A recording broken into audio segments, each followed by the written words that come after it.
Parece que começou. Vamos lá. Então, pessoal, bom dia. Hoje a gente retoma a leitura do finalzinho do segundo capítulo. A gente está na letra G, a tabela das estruturas clínicas. Se eu não me engano, é aqui que a gente parou. Se eu estiver enganado, vocês me falam. Tá? A gente teve um feriado, né? E isso aí deu um distanciamento. Antes de começar, vocês querem falar alguma coisa? Tem alguma questão? Querem retomar alguma parte do texto? Né? Eu enviei para vocês lá no grupo, né? Tem lá a tradução que a gente está lendo, né, do primeiro e segundo capítulo. Eu já estou fazendo a do terceiro capítulo também, já tem andamento. E lembrando que é uma tradução amadora, que eu não tenho, né, não sou um tradutor, né? Então, é só para facilitar um pouquinho, tá bom? Então, vamos lá. Deixa eu só fazer uma coisa aqui. Como é que faz para módulo, módulo? Enfim, vai ser assim mesmo. Então, dentro da clínica do intervalo, estão incluídos o que será justificado no restante dos capítulos, a obsessão, a histeria e a fobia, como modalidades da neurose, e a psicossomática. Com base nessas considerações, propõe-se o seguinte quadro de estruturas clínicas, ao qual são incorporadas dois articuladores lógicos. Então, essa aqui é a tabelinha que está no livro, tá? Eu copiei e colei, não fiz a tradução dela, tá? Mas acho que dá para entender. Então, o Alfredo faz aqui a separação, tá? Então, repare, a gente já falou, né, que basicamente o que o Alfredo vai trabalhar, né, quanto dois operadores aqui para fazer uma divisão, é aquilo que há ou não extração de objeto. De um lado, quando há, do outro lado, quando não há. Do lado que há, ele coloca a neurose, né, essa categoria da neurose, que se enquadra a obsessão, né, fobia e histeria, apesar da perversão estar no intervalo, né, ou seja, onde há extração, ela não se enquadra na neurose. Tá? E na holófrase, a gente vai ter aqui psicose, debilidade mental e respostas psicossomáticas. Então, essa é a proposta de trabalho do Alfredo. Tá? Tenta pensar a tabela. Então, essa tabela das estruturas clínicas, que relaciona a lógica da extração ou não do objeto A com as estruturas clínicas freudianas, se comparada com a seguinte. Então, aqui a gente vai ter, né, como que ele faz também essa esquematização, neurose, repressão, perversão, que vai ser desmentida, psicose fora oclusão, né, fora oclusão. Ele vai explicar aqui.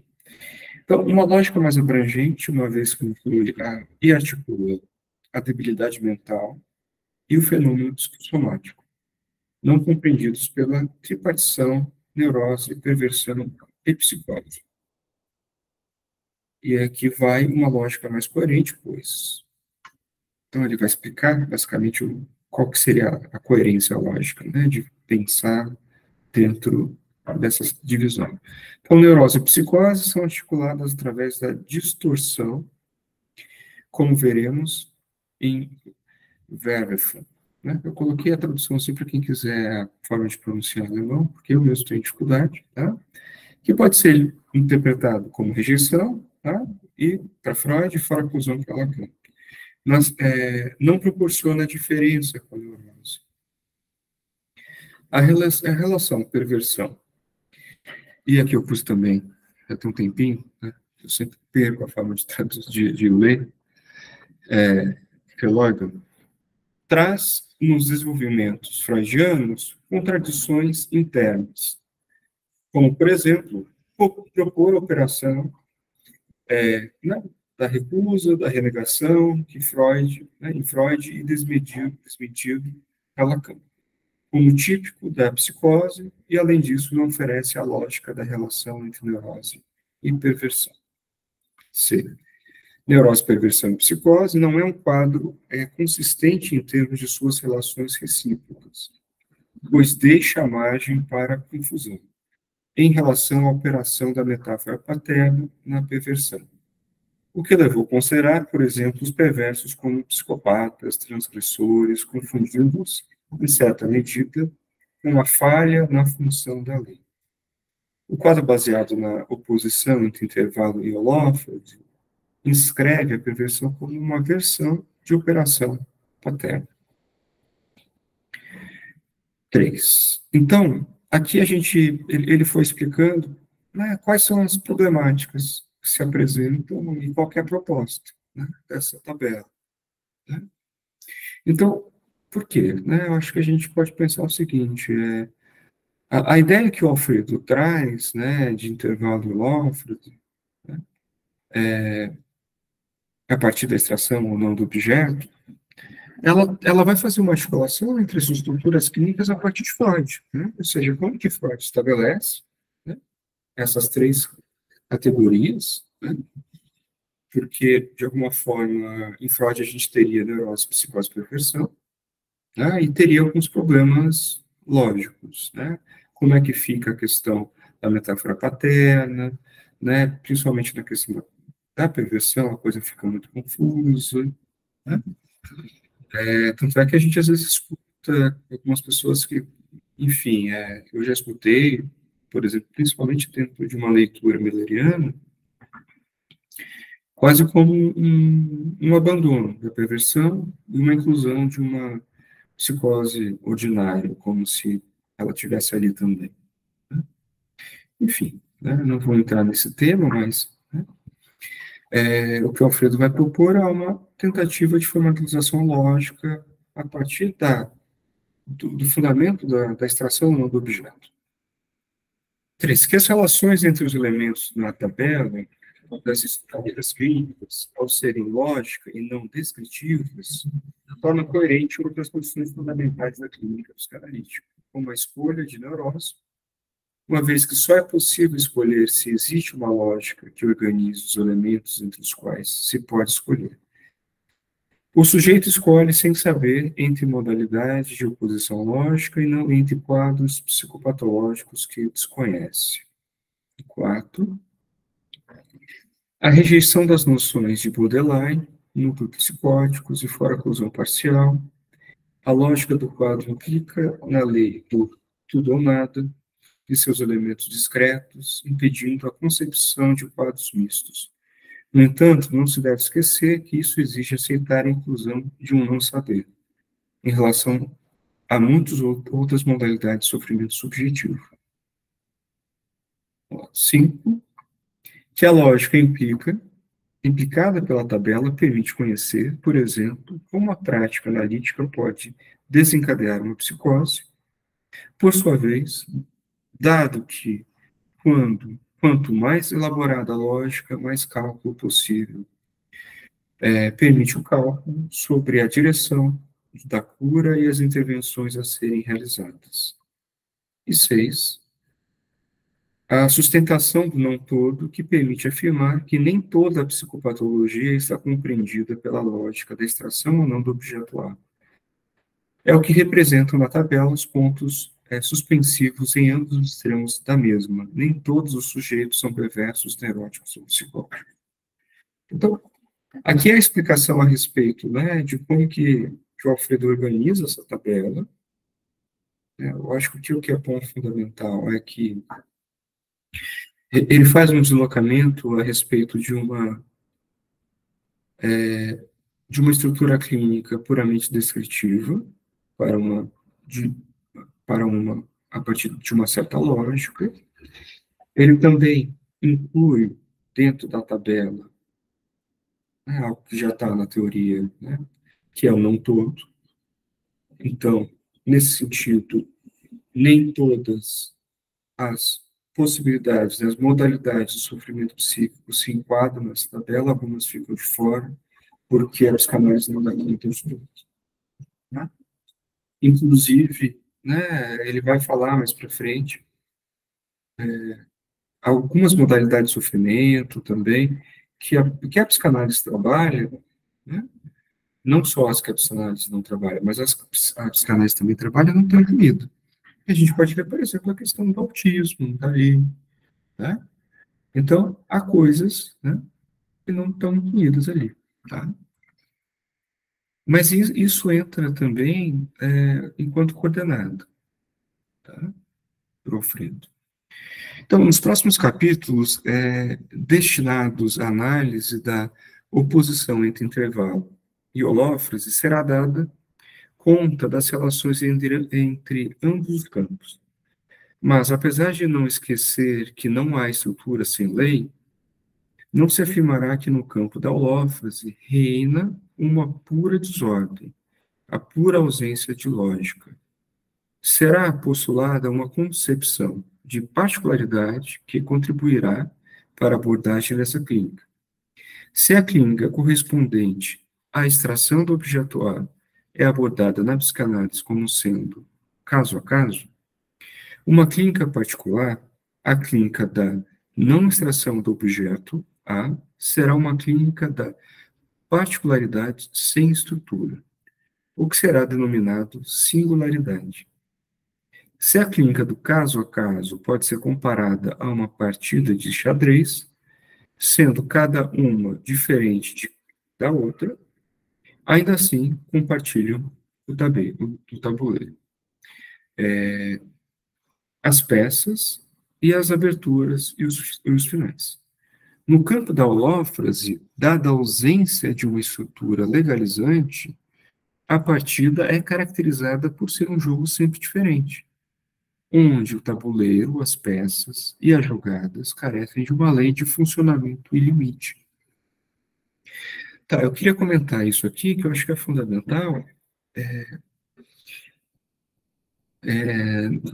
Quando a gente pega a formalização, né, a esquematização de uma questão preliminar, né, nos escritos de Lacan, onde ele trabalha, por exemplo, o esquema R, mas o esquema I, ele fala que, por exemplo, o esquema I, né, que é um esquema que a gente pega muito para pensar a oposição de uma neurose, né, que se vocês já se deteram ao estudo dos esquemas RI, vocês vão perceber que o esquema I, ele é sempre lido a partir do R. Né? Por quê?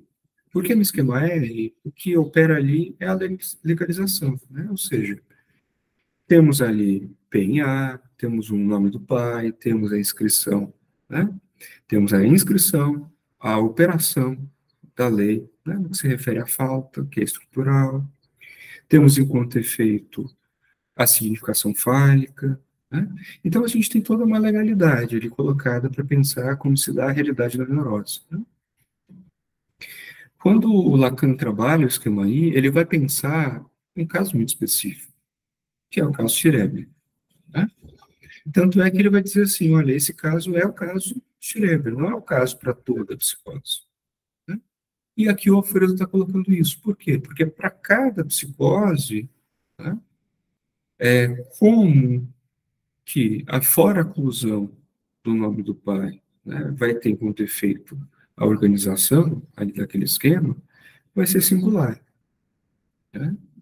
Então, não tem como pegar o esquema aí e tentar universalizar isso, né? Transformar aquilo quase como um parâmetro, né? Assim, um parâmetro de leitura.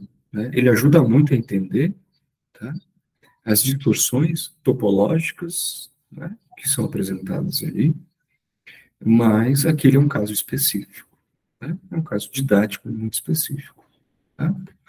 Então, aqui eu acho que é importante sublinhar isso, né?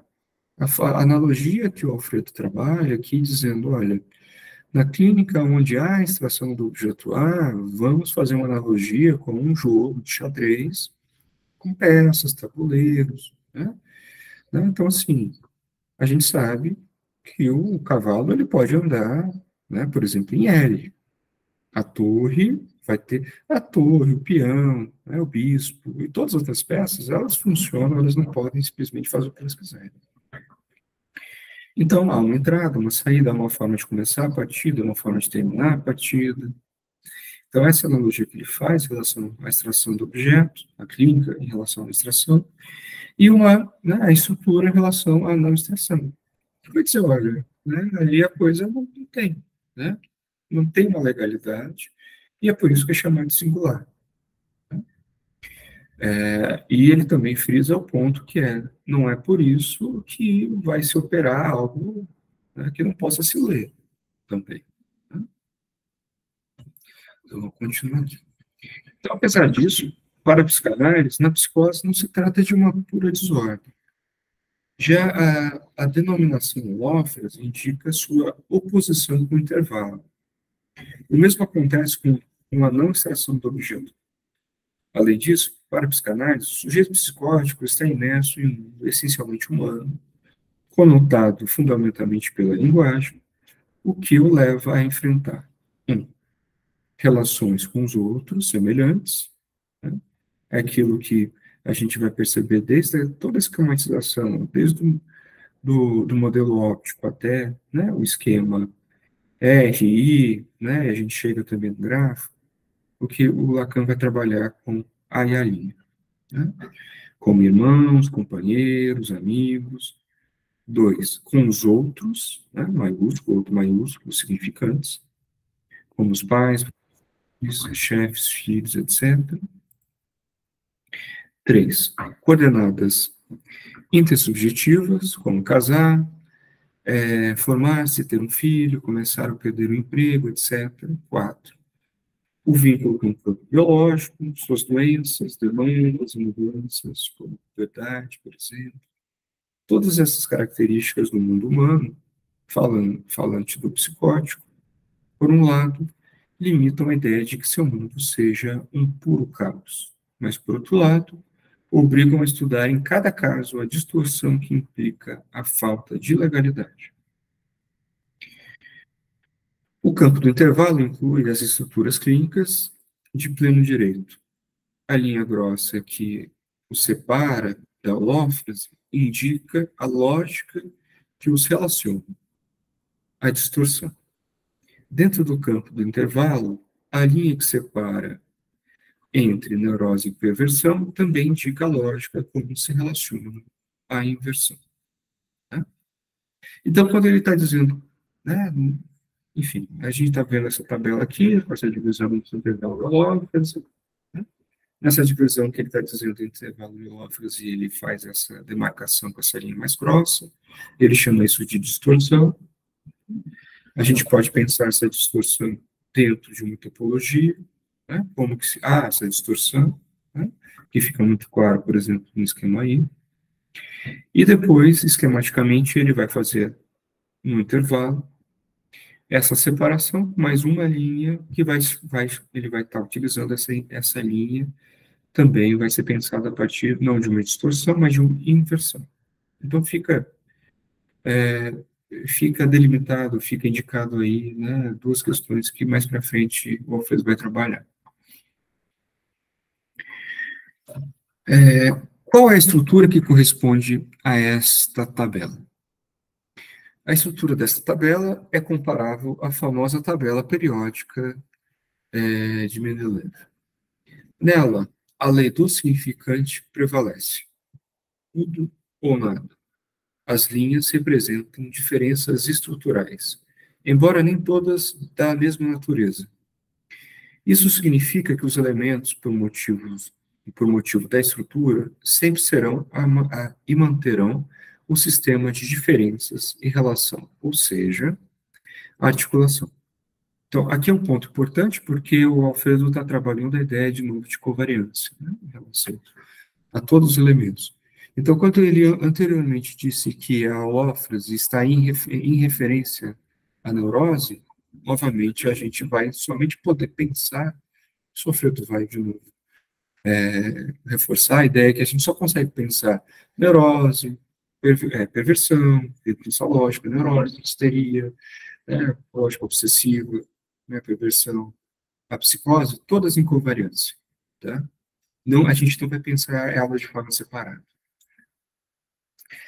Por exemplo, se a histeria variou desde o início do século passado até agora, Se a histeria já não é como na época de Freud, tal fato deve poder ser articulado com propriedades de relação e oposição entre histeria, obsessão e fobia.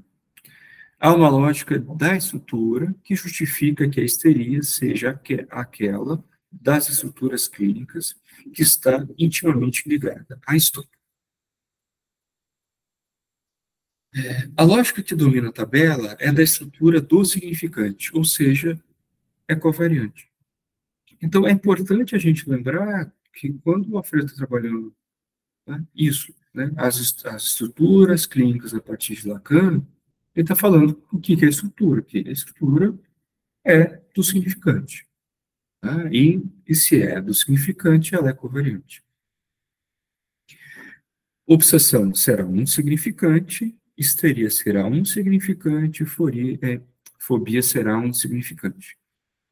São termos que não querem dizer nada a não ser um sistema interno de relações que precisam ser estabelecidos. Por exemplo, a histeria fosse removida da tabela, como muitos desejam fazer atualmente, obsessão e fobia seria outra coisa. Ou, na verdade, não saberia o que são. Né? A respeito de uma tabela concebida dessa maneira, Rogers, em francês, eu esqueci como é que pronuncia, Caillan, não sei, em reconhecimento a Mendeleev, diz: aprendi com Platão e Mendeleev que a ideia de finito, de enumerável, era, ao mesmo tempo, muito mais difícil de conceber e, ao mesmo tempo, muito mais fecunda em sua rigidez do que a ideia de infinito. Para o espírito, a ideia de infinito é uma solução de preguiça, por não dizer uma confissão de impotência, como são as noções relacionadas de inefável, indizível, inexpressível e intraduzível. Então, para alguns, a função a qual elevam o inefável não seria uma solução de preguiça? Às vezes, não ir além na concepção de uma problemática, sustentando-se de um não se pode dizer tudo ao inefável, é ceder à preguiça intelectual, resistência ou capitulação diante do desejo de saber. Então, a citação continua. A inclinação quase irresistível do devaneio é o infinito. Parar não é arbitrário, também não é, como parece insinuar a fórmula de Aristóteles, uma espécie de resignação forçada. É reconhecer a organização fundamental do universo. Desejo, por ocasião de um aniversário, explicar-me sobre esse ponto controverso. Existem representações do mundo informuladas e difusas que, em todas as épocas e culturas, governam as mentes das pessoas sem que elas tenham consciência disso. São espécies de mitologias, às quais está ligada uma certa crença tenaz e vaga. Em nossa época científica e técnica, cada um, queira ou não, representa o universo como infinito e contínuo. Não poderia imaginá-lo de outra forma, senão sem limites. As galáxias se sucedem umas às outras sem fim plausível. Além disso, com esse infinito externo, em todos os lugares se propõe uma multiplicidade ínfima e inesgotável, que se expande à medida que os instrumentos a penetram. Microscópio e telescópio veem seu horizonte recuar na mesma medida em que aumenta seu poder. Então, aqui, no campo da psicanálise, especialmente na psicanálise lacaniana, deve-se ter um cuidado extremo ao supor que se trata apenas do A maiúsculo barrado. No sentido em que se pode afirmar, não se pode dizer tudo sobre a histeria. não se pode dizer tudo sobre as psicoses, pois é necessário alcançar a forma precisa e racional de dizer parcialmente esse não tudo. Ficar com um não tudo pode ser dito é quase sempre a fórmula mais fácil para interromper a tarefa, mas impede o progresso possível. Em relação às estruturas clínicas, o mais preciso e valioso é estabelecer os limites em jogo. É um paradoxo que na história da psicanálise lacaniana, tendo sido Lacan o psicanalista que mais investigou e desenvolveu a teoria e formalização da falta, tenha se avançado em direção a uma versão preguiçosa do não tudo pode ser dito, que se conforma com a tão antiga ideia de um inefável. Pessoal, aqui a gente conclui o segundo capítulo, né? Antes de eu dar início ao terceiro, vocês querem comentar alguma coisa, né? Porque, basicamente, a gente está vendo assim que o Alfredo está retomando e reafirmando, sublinhando vários pontos, né, que ele foi trabalhando desde o capítulo 1, 2, e quase que dando assim, dizendo assim, olha, pessoal, tomem cuidado, né? Para tentar não ler, né? Porque é uma tendência muito, quase intuitiva de tentar sair dessa lógica, né? Porque é pouco intuitivo. Né? Então, ele está dizendo basicamente, olha, pessoal, né? Como que se opera com essa estrutura clínica?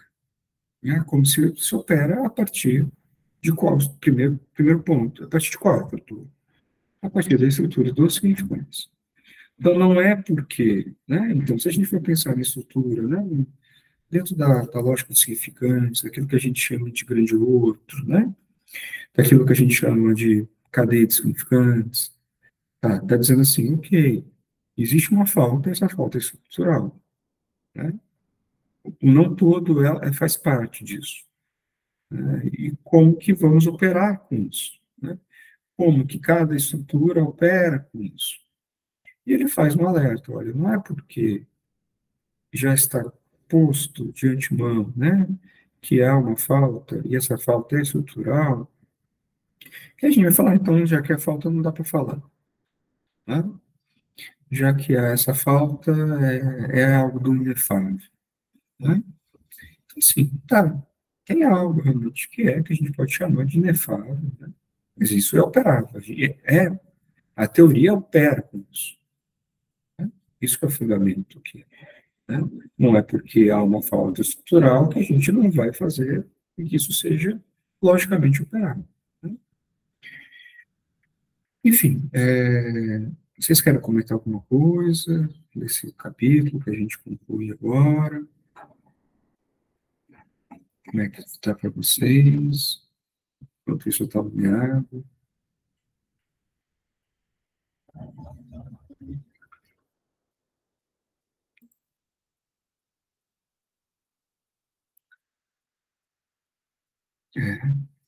Sei lá, tá tranquilo? Tranquilo é sempre uma palavra assim, né?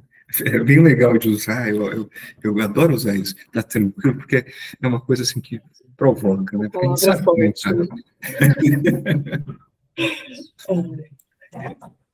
Mas eu tô animada aí para esse capítulo 3. Tá animado, capítulo 3, uhum. Sim, né? Adoro o tema. Vai trabalhar com o conceito de loucura, né? Eu queria perguntar se mais para frente, no texto, no livro, ele vai trabalhar um pouco mais sobre essa não extração do objeto A na debilidade mental, na resposta psicossomática. Sim, sim. Sim, basicamente esses vão ser a extração ou não extração do objeto A vai ser a referência constante para pensar cada uma das estruturas e cada um disso que a gente está chamando, né, desses significantes que vão ser chamados, né, ou de fobia, ou de histeria, todos. Tá? Não quer dizer, tá, acho que é importante, tá? Não quer dizer que ele vá avançar em todas, muito, mas ele vai passar por elas, sim. Bom? Não, certinho, só porque aí, porque agora ele só colocou mais ou menos a lógica, a tabelinha, e depois vai aprofundar nisso, então vou esperar o andamento para entender mais. Sim, sim, tem muito chão pela frente, sim. A ideia é trabalhar com... Obviamente, assim, vão ter... o Alfredo vai trabalhar com algumas coisas a mais que outras, né? Ele vai localizar como talvez que vai demandar mais trabalho para organizar a clínica. Então por exemplo, né, principalmente nessa condição de pensar a neurose, a psicose, ele se detém mais, né? Mas ele vai passar assim, tá? E, obviamente, ele não vai passar por muitas outras coisas, tá? Assim como ele já está apontando. Então, ele não vai passar sobre autismo, sobre questões relacionadas à dicção, tá? Então, ele está já apresentando uma tabela e dizendo aqui, ó, é isso aqui que a gente vai trabalhar. Então, eu vou interromper aqui essa parte. Eu vou colocar a próxima.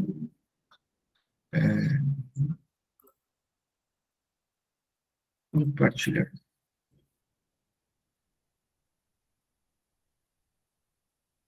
Tá? Chegou? Não chegou? Ah, tá chegando. Aqui, até sair de Uberlândia chegar até você, demora um pouquinho. Demancadinho.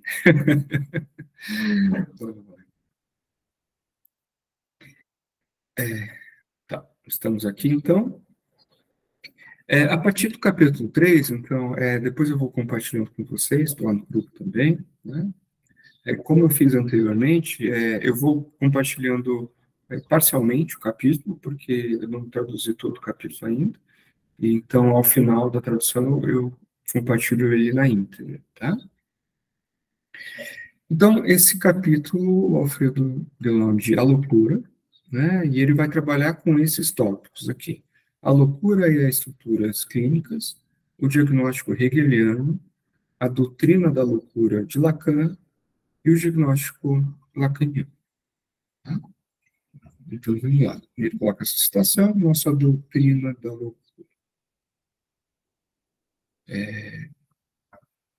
Então, vamos, tendo mais um tempinho. A loucura e as estruturas clínicas, letra A. Nesse capítulo, abordaremos o tema da loucura. Lacan desenvolveu uma verdadeira doutrina sobre ela, extremamente importante em termos clínicos, mas atualmente é pouco considerada em relação à sua avaliação conceitual, o que acarreta consequências teóricas e práticas prejudiciais. Este é um tema onipresente no ensino de Lacan, que possui uma verdadeira doutrina sobre ele, e muito menos presente no de Freud. Em relação ao tema da loucura, existe um problema interno e peculiar ao ensino de Lacan. Ele afirma que as estruturas clínicas são freudianas, no sentido de que são constituídas a partir das noções psicanalíticas de Freud. Como a gente ouviu falar, né? Neurose, psicose e perversão. No entanto, a loucura é construída a partir de noções filosóficas hegelianas. Será que noções da filosofia estão sendo incorporadas à psicanálise? A resposta ao problema levantado pela inclusão de noções hegelianas no conjunto das estruturas clínicas freudianas não pode ser simplesmente que se trata de um resquício da época em que Lacan utilizava muitas noções hegelianas, como, por exemplo, o desejo de reconhecimento.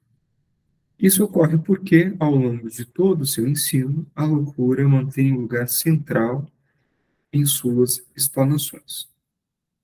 Então, é importante lembrar, né, que, inclusive, a tese de doutorado do Lacan, né, que ela foi, deixa eu pegar aqui, realmente,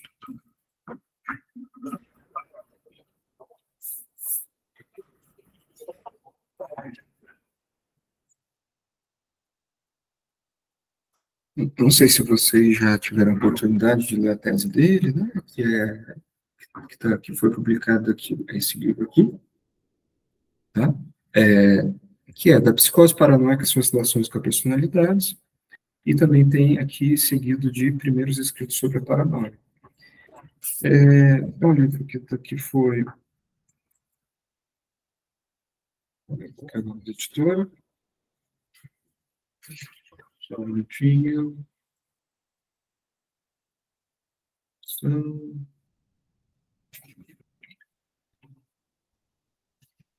Tá. Pela Forense Universitária. E deixa eu ver aqui a catálogo aqui, só para achar. Eu sou péssimo com datas. Né? Tem horas que eu me mando assim, enfim, para a gente continuar, depois eu falo a data certinha. Peço desculpa por localizar essas coisas aqui. Enfim, o Lacan, ele, né, a tese de doutorado dele é sobre, né, como diz aqui, da psicose paranoica, então, assim, ele tem um interesse muito grande a respeito da psicose e depois, né, o Lacan, ele foi aluno de Kojève, né, no curso de introdução à leitura de Hegel, né, que foi esse seminário que o Kojève fez, né. Então, assim, para Lacan isso é um tema muito importante para ele, né. Esse livro aqui, assim, é bastante interessante, obviamente é uma leitura muito diferente, né? Assim, se quem tiver a oportunidade de ler, um Lacan antes dos seminários e tal, assim, é interessante, mas tem uma outra forma de escrita e tal. Então, vamos lá. Continuando aqui, as expressões bela alma, lei do coração e delírio de presunção, que Hegel cunhou, são usadas por Lacan em quase todos os textos dos escritos, embora sejam menos frequentes nos seminários. Elas podem ser encontradas em agressividade em psicanálise, formulações sobre a causalidade psíquica, intervenções sobre a transferência, função em campo da palavra, a coisa freudiana, a direção do tratamento e os princípios do seu poder, juventude subversão do sujeito e a dialética do desejo no inconsciente freudiano, posição do inconsciente, e no último volume da compilação, a ciência e a verdade. Ou seja, sua presença não se limita exclusivamente aos primeiros anos do seu ensino, pois pelo menos se encontra presente em todo o período compreendido entre os anos de 36 e 66, e até mesmo além desse período. Para quem não tem muita familiaridade com esses títulos, todos estão nos escritos, tá? A teoria da loucura de Lacan é baseada e nomeada de acordo com a noção da fenomenologia do espírito de Hegel. Mas as noções sobre as estruturas clínicas são de orientação freudiana. Apesar disso, ao final da apresentação do tema, encontraremos uma interessante articulação entre Hegel e Freud, realizada por Lacan em relação à loucura. Isso implica uma manobra corretiva extremamente interessante em relação à noção freudiana de êxtase libidinal, o que lhe confere um amplo alcance clínico e resolve parcialmente o problema que está sendo levantado. Dado que alma bela, lei do coração e delírio de presunção se articula a noção de loucura humana de Hegel, podemos ampliar a pergunta original e levantar outras dúvidas. Por que Lacan adota essa noção de loucura de um filósofo? E qual é o lugar dessa noção de loucura no esquema das estruturas clínicas com as quais a psicanálise opera? Para iniciar a análise da noção de loucura, que se desdobra no ensino de Lacan e que permite responder às perguntas anteriores, é importante distingui-la claramente da psicose. Essa loucura não coincide com a psicose, não se designa da mesma forma como a psicose. Pode-se encontrar a loucura na psicose ou não, assim como ocorre na neurose, embora de maneira diferente e com alcance diferente em cada uma delas. Há um problema aqui, e é que, popularmente, os termos loucura e psicose se confundem. O perigo é que, sem uma boa elaboração conceitual, assim como há uma confusão popular a respeito, inevitavelmente haverá confusão entre os analistas. Então, aqui o Alfredo está apontando isso, né, que, primeiro, que vai ser colocado ali na tabela também, né, que a loucura, ela se apresenta nessa coordenada, né, qual a coordenada das estruturas clínicas. O Alfredo está fazendo assim, né,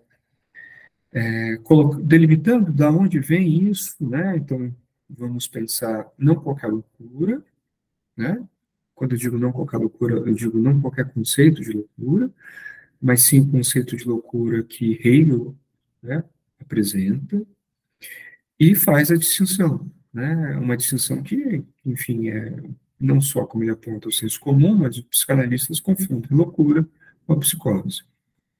E ele está dizendo o seguinte, olha, a loucura pode ser encontrada, ela não é a psicose, e ela pode ser encontrada tanto na neurose quanto na psicose. Né? Além da designação popular, ao se referir à loucura, conforme se desprende da teoria de Lacan, também não se está fazendo referência à famosa loucura histérica, nem a qualquer clínica de alucinação nas neuroses. Também não se trata de loucura obsessiva, injustamente menos famosa do que a loucura histérica. Ou seja, nada relacionado a uma clínica de ideias delirantes nas neuroses.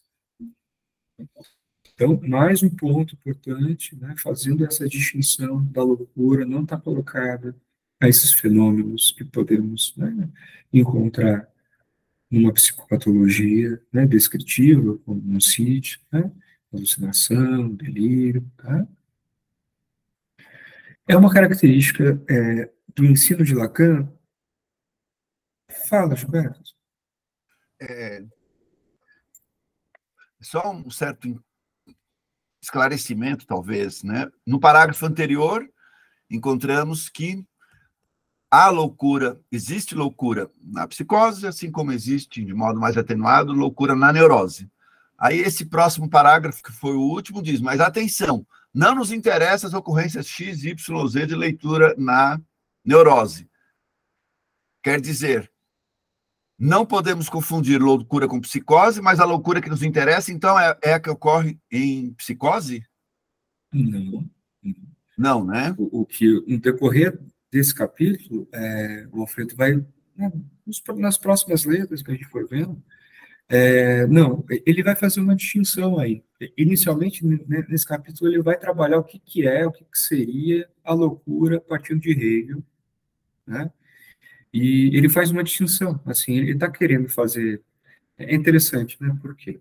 Vamos pensar a partir da lógica estrutural que ele apresenta aqui, que é a seguinte. Ele primeiro estava dizendo, ele está querendo fazer uma desambiguação, né? Vamos usar um termo que é o trabalho.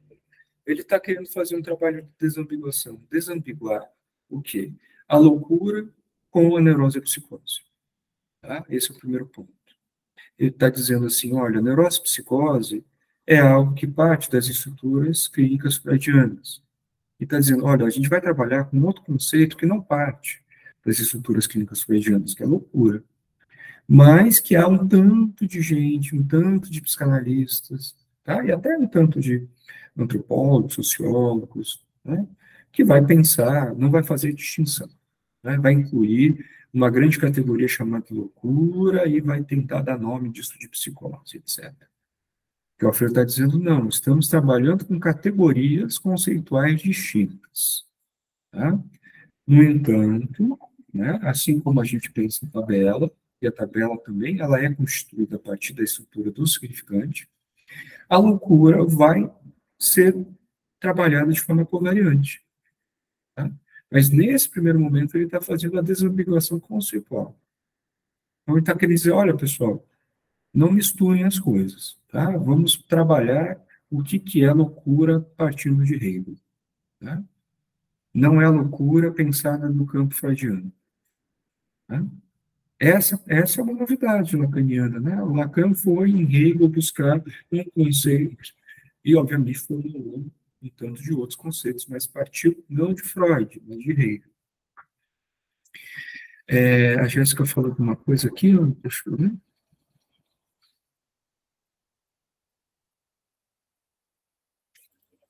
A Jéssica falou aqui, estou entendendo a loucura aqui como um fenômeno. Tá, eu acho que assim, ele ainda, não sei, pode ser, mas eu acho que ele ainda não está fazendo simplesmente uma separação conceitual, inicialmente, tá? Ele ainda não está nem classificando. Repare, ele não entrou ainda nem no conceito de loucura. Tá? Ele ainda vai entrar no conceito de loucura. Ele só está dizendo algo como, pessoal, vamos separar uma coisa da outra, tá? Basicamente é isso. A gente vai parar por aqui hoje, né? A Gabriela acabou de sair, inclusive. Obrigado, Gabriela. E a gente fica por aqui. Vocês querem comentar alguma coisa antes da gente finalizar? Tá tranquilo? Não tá, mas vamos, mesmo assim a gente vai finalizar, né? Na verdade, eu fiz a pergunta, foi para você não entrar no próximo parágrafo, que não ia dar tempo, não. Tá certo. Obrigado pelo manejo aqui, né? Pessoal, então é isso. Obrigado pela participação. A gente fica para daqui 15 dias. Se não tiver um feriado, não vi ainda, eu sempre falo isso. Caso tenha, vocês me avisem lá, tá certo? Um abraço e depois, daqui a pouco, eu compartilho esse trecho. Até mais. Tchau, tchau.